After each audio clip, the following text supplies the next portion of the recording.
একবার যদি ডাকতো মা,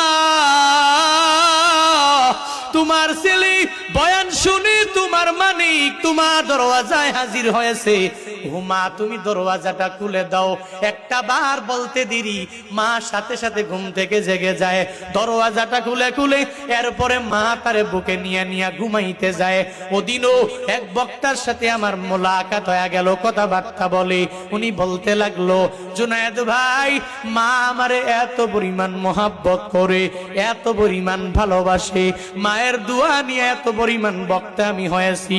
আজকে আমার বউ আছে, আমার সন্তানেরা আছে, একবার যদি ডাকতো মা, তোমার ছেলে বয়ান শুনে তোমার মানিক তোমার দরওয়াজায় হাজির হয়েছে, ও মা তুমি দরওয়াজাটা খুলে দাও। একটা বার বলতে দেরি, মা সাথে সাথে ঘুম থেকে জেগে যায়।